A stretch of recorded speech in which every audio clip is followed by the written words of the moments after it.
Hey everyone, welcome back to my YouTube channel. Today we're doing another Mehron sponsored video, and this time I'm doing a Mutant Elf. Yes, 'tis the season to be scary. That's what I always say.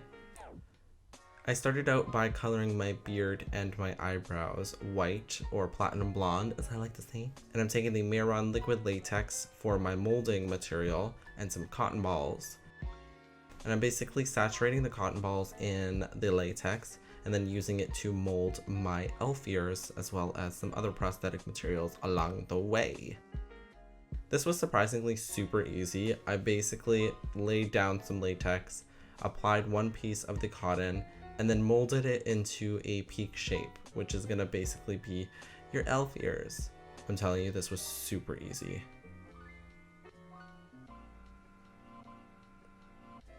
I'm now taking the rest of the cotton balls and stretching them to make kind of like a flesh-eating bacteria looking wound across my neck as well as my cheeks and one on my forehead as well.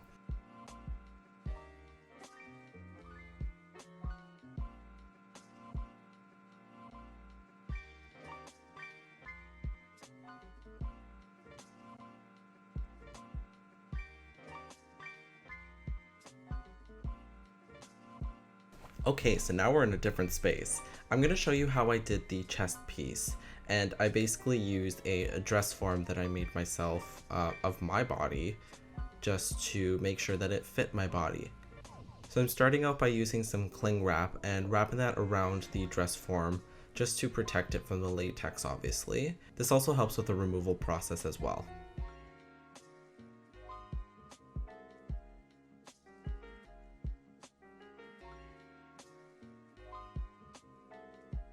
Once I applied the cling wrap, I am sketching out just to make sure I have a general mapping shape of where I'm going to go with it.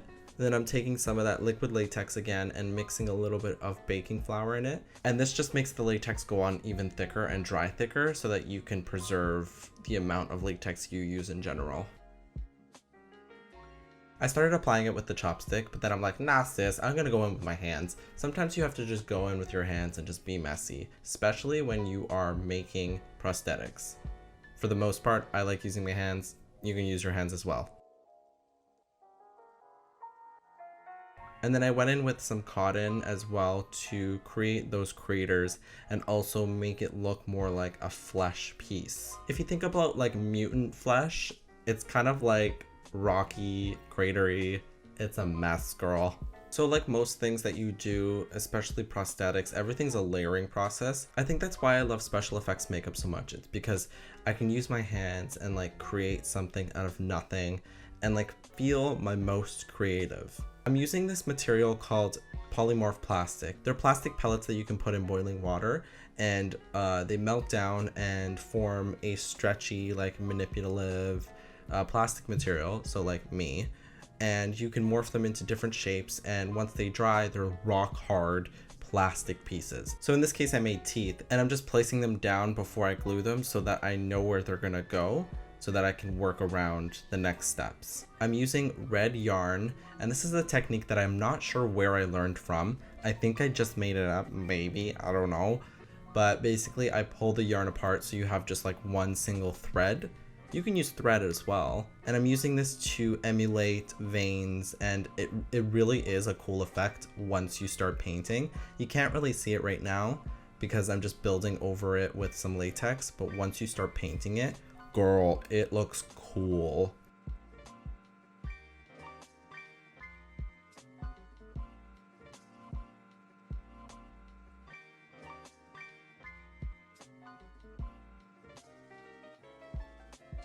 So after all the layers have dried, I waited a night just to make sure that everything was dried underneath as well. It's gonna look something like this. Sis, she's cool. Now it's my favorite part. I'm gonna start painting. But before that, I'm going to be setting it with some powder. This is the Mehron Celebre Pro Loose Mineral Setting Powder. And this is just gonna ensure that the latex doesn't pick up and stick to each other. We don't want that at this point. For the painting, I'm going to be using some alcohol activated paints, and I'm starting with a red tone. And this is basically like an orangey red irritation tone. So it's going to be the base tone to the prosthetic where you're going to put it everywhere.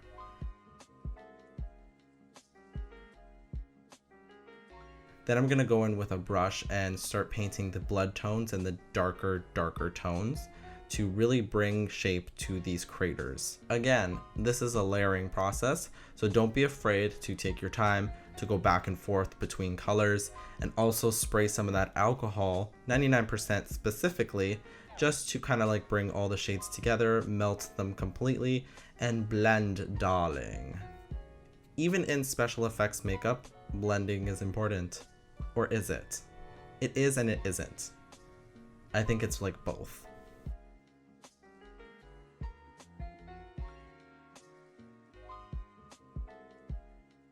So this is what the prosthetic looks like with those blood tones, but I think I need to go deeper with the coloring as well. So I'm going to go in with a darker shade and create more depth in these wounds as well as the rest of the prosthetic.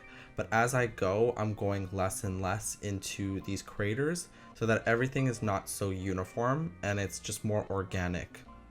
Organic, oh my god. Take a sip, sis, because we're almost done. You need a break? Lastly, I'm going to go in with some blood, and this blood tends to set and stay glossy, which is what we need when it comes to wounds and like flesh and something that's just like fresh to death.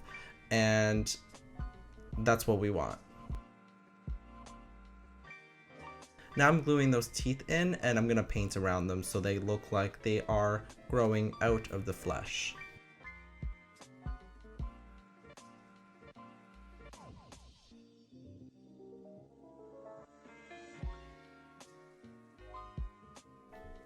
To seal all the paint, I'm using Mod Podge, which is basically an acrylic sealer, and make sure that you're spraying this in a well ventilated area. I just did a little bit of sprays just to show you on camera, and then I did the whole shebang outside where the air is open, because it's gonna like smell toxic, like paint. It smells like paint. So this is what the prosthetic looks like complete. It is gorgeousness and I'm so proud of it. I love it. Oh my god, I love it. Now we're in a different setting with a different backdrop. So I put the sweater over it. This is a sweater I just got from a thrift store, and it's knit fabric, which means if you're cutting into it, you can literally pull it apart and the knit will follow as well.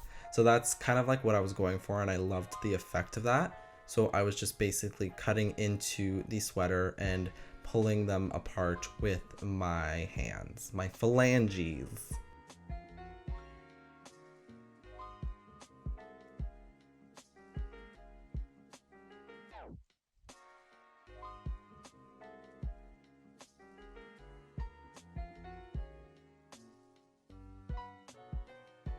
Once I was happy with it, I went in with a glue gun and glued the sweater to the prosthetic, just to make the process of putting it on myself easier than gluing it to my body.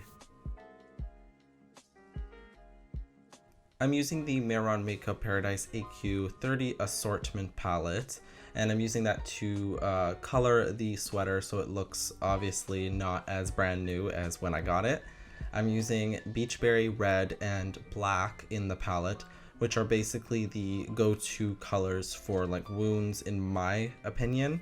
I think you need that base color, which is the Beachberry, the red, which is a deeper burgundy red, and then the black to blend with the reds just to make it look more like a scabby, bloody mess.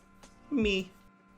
Just to finish off the coloring of the sweater, I'm taking the Mehron Blood Splatter, and this is just going to go everywhere else that I missed.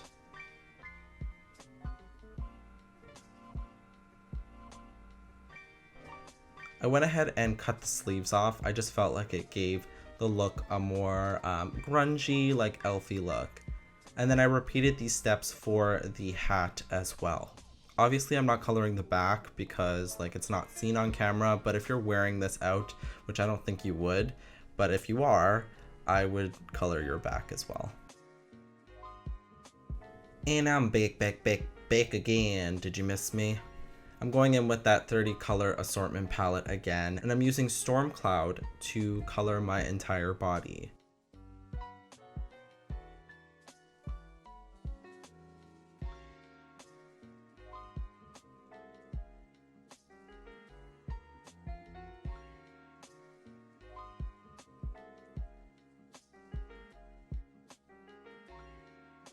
I'm using a gray eyeshadow just to create the contours of the eyes as well as my cheekbones, and just do some shading in general and go over those wounds as well just to create those shadows.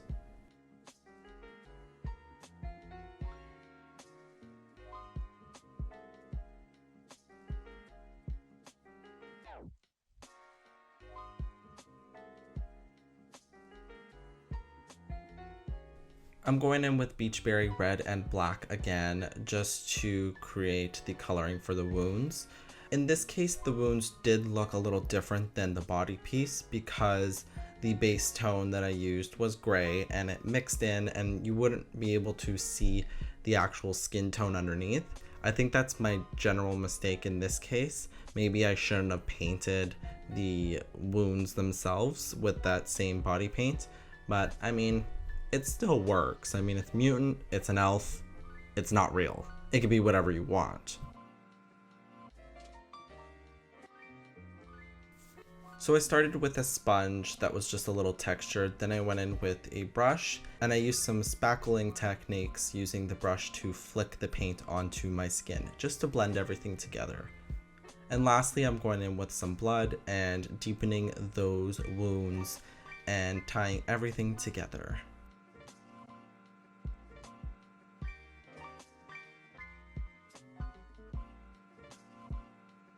I went ahead and applied some black Celebre lenses just to completely block off my eyes, and I'm going in with a black shadow just to deepen all those areas that I put those initial gray shadows.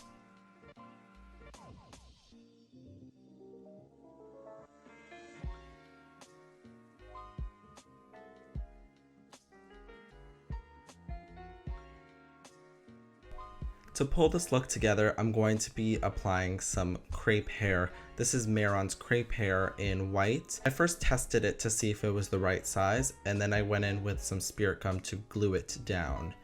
So spirit gum is one of those adhesives that you have to tap to activate it so that it becomes more sticky, and then you can go ahead and apply the crepe hair.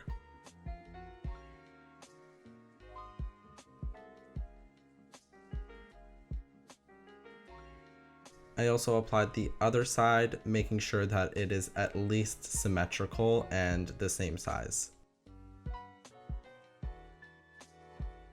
I like to spray the crepe hair with extra hold hairspray just to make sure that all the hairs stay in one place. I feel like it helps a lot, especially when you're using this kind of material, because it can get messy, it can start falling and shedding, and you don't want that.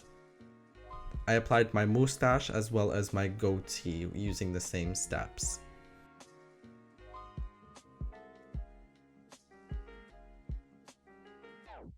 I'm guessing this elf is like some sort of samurai because that's the kind of vibe I'm getting, but that's okay, it works, it's a mythical creature. I applied some blood onto the hair just to tie everything together.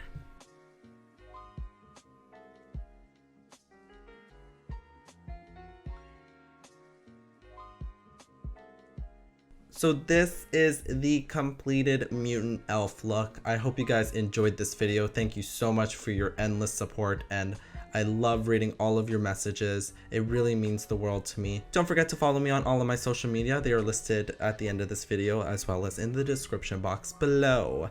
Thank you guys so much for watching, and I'll see you next Thursday.